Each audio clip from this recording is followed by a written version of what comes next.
500 करून पुन्हा चालू असतात काय हे ऑनलाईन करा ते ऑफलाईन करा हे आपलं करा ते तसं करा आणि जर त्याला वेळ काळ नाही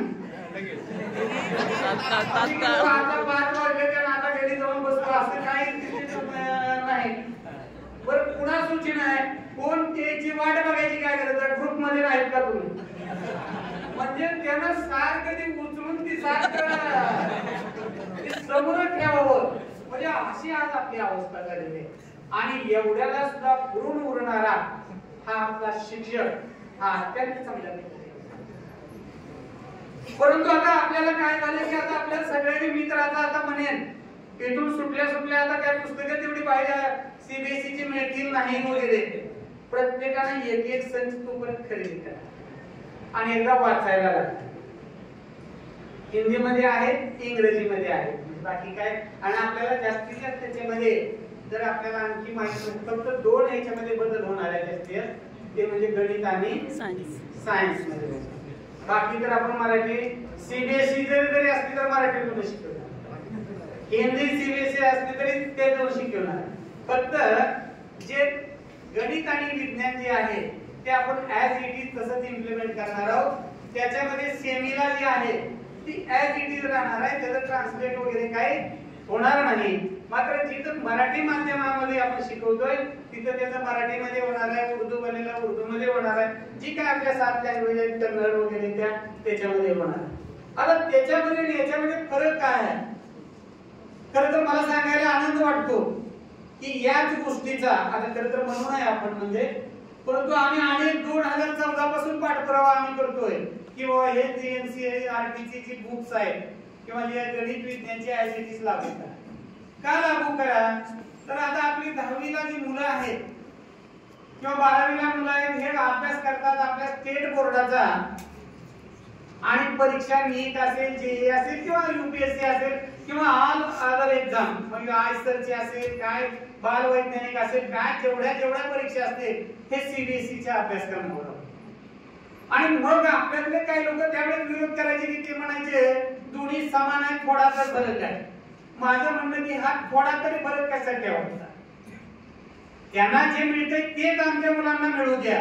आणि मग पुन्हा तो प्रश्न होता आता मी उपस्थित केलेला की म्हणजे यांना शिकवता येईल का आणि आम्ही आता आपल्याशी जे पद्धतीने बोललो त्या पद्धतीने तो सगळा कोडून निघालेला आहे त्याच्यामुळे आपण त्याच्यासाठी तयार आहोत.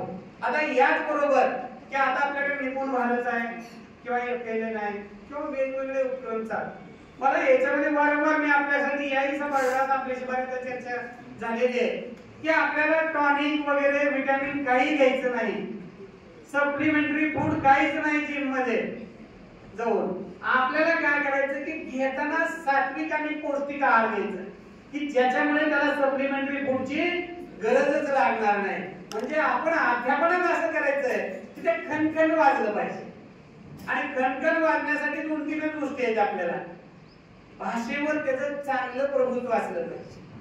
जी काय तुम्ही मातृभाषा शिकवताय ते त्याला अस्खलितपणे लिहिता वाचता आलं पाहिजे आणि गणितातल्या 4 क्रिया आहेत.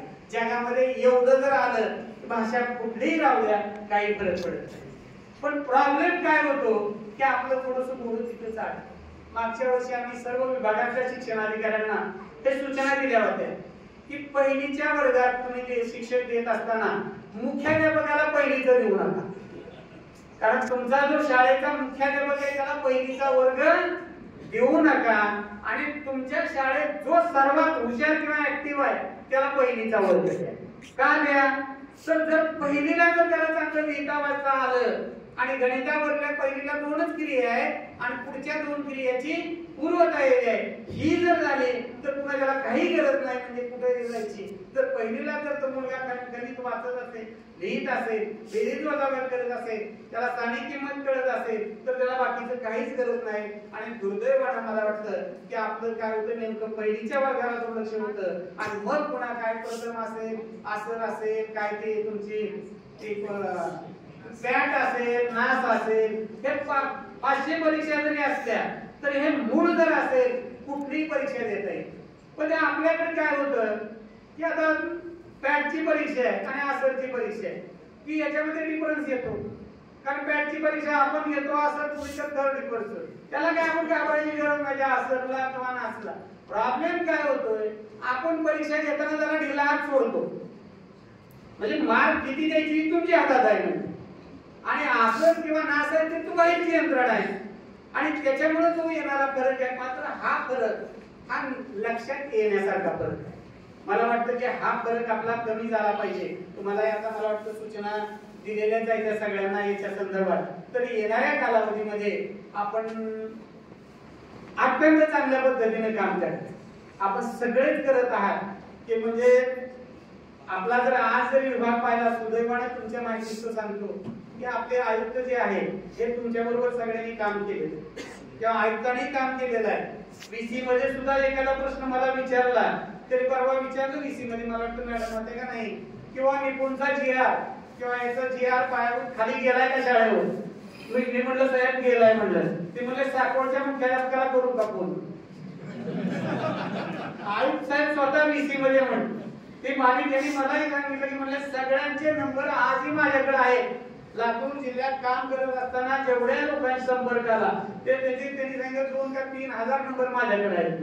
म्हणजे याचा अर्थ एक अत्यंत चांगले, आपल्याला आयुक्त हे सगळे तर चांगलेच असतात, परंतु हे आयुक्त आल्यापासून ज्या आमच्या बैठका होतात ना त्याच्यामध्ये 60% वेळ हा गुणवत्तेवर जातो आणि प्रशासकीय आढावा हा 40% मध्ये होतो. पूर्वी मात्र चित्र हे असं नसायचं. त्याच्यामुळे मी म्हणतो की आपल्याला जे काम करायचं याचा अर्थ आपण काम करतोय, परंतु कुणीतरी आणखी मागणी करतोय, आणखी कुणीतरी तपासतोय, विचारतोय म्हणल्यावर आणखी आपल्याला काम करायला बळ येतं, आणि कौतुक करतोय म्हणल्यावर आणखी प्रोत्साहन येतं. तर अत्यंत चांगले आपले शिक्षण मंत्री आणि आयुक्त साहेब, भैया साहेबांनाही माहित आहे खरं तर, म्हणजे शिक्षण मंत्री जर इथं आमचं कमी 2-3 बैठकाला आम्ही हजर होतो, ते दिवसभर स्वतः बैठकीला म्हणजे बसतात आणि ते स्वतः लिहून घेतात.